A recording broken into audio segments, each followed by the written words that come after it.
am talking about Wellness Connection, and I'm here with Diane Rovenstein. She's going to be presenting in February 19th at 10:15 in the Social Center. Let's hear a little bit more about what she has to say in her program. Thank you again for being here with me. You're welcome. This is the second time you've been to Shell Point. This time we're talking about nutrition on a different level. We've all heard about different diets out there, the popular diets that are going on from time to time, but we're talking mainly about the macronutrients of protein, carbohydrates, and fat. Now in your program, not all calories are alike. You're taking a closer look at carbohydrates. Yes. Can you tell our residents what you'll be highlighting with your presentation? Yes, carbohydrates are used a little differently. They are the main nutrient that actually raise insulin levels, which is a fat storage hormone.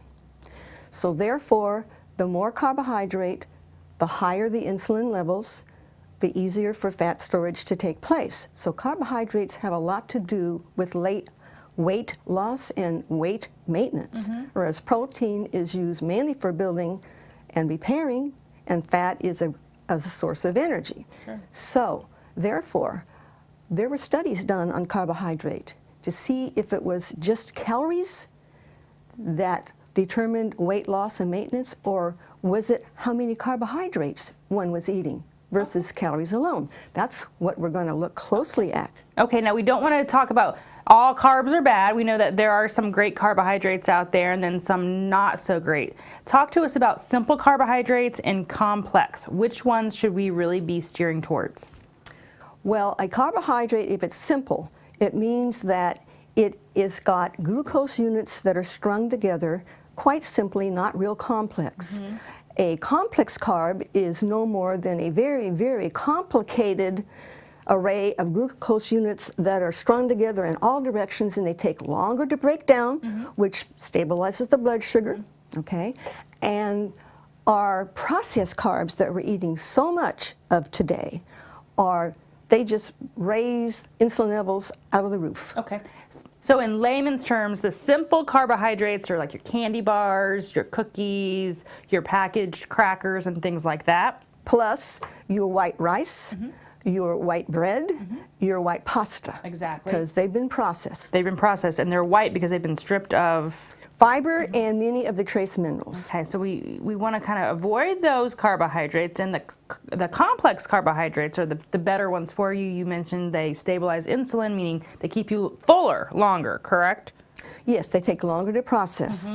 But there are some other things we're going to look at that were unknown aspects of the benefit of eating fewer carbs and having a moderate amount of protein and a decent level of fat. Okay. Fantastic. And you and I were just talking about the Mediterranean diet and the Atkins diet, and I think the one we were talking about was how the Mediterranean is taken on to be the more popular one today.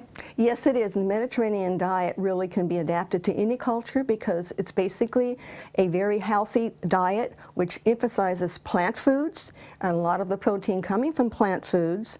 It uses very little processed foods, more foods in their natural state. And I don't like to use the term diet at all. Absolutely. I like that. Thank you for that. Now, when I used to do my nutrition consulting back when, I would always have asked, okay, so you're telling me I can have 1,800 calories a day. Can I have 1,800 calories of candy bars, or can I have 1,800 calories of broccoli? Their calories are calories, right? No, because they're processed differently. So calories are not calories. Our problem today is eating so much in the way of processed foods, getting so little fiber, and this takes a closer look at just what lowering the amount of carb actually can do for you as far as weight control and weight loss. And when we do lower the carb, we want to eat more of the lower carb vegetables and fewer of the high carb. I usually for dinner will have 3 vegetables. One will be high carb, like legumes. Or a sweet potato. A sweet potato is a high carb, and then 2 of the lower carb, which may be a green salad, it may be green beans or whatever. And I'll be giving handouts on low carb vegetables and handouts on believe it or not, soluble fiber, because soluble fiber has a big impact on how we actually utilize carbohydrates. Absolutely, and I know that the average American, we do not get the amount of fiber like you spoke about. The average American should have how many grams each day? 35 to 38 is what is recommended. We get on the average 12. I know. And we're having problems with the microbiome now in the colon because not enough fiber. When you don't get enough fiber, your healthy bacteria, actually, they're starving.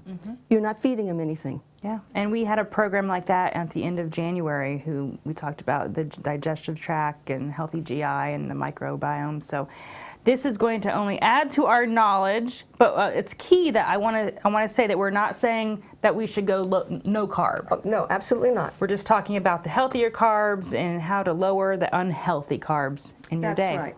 Good. And I know you'll go into greater detail Much greater detail. and take a closer look, just like this program's titled.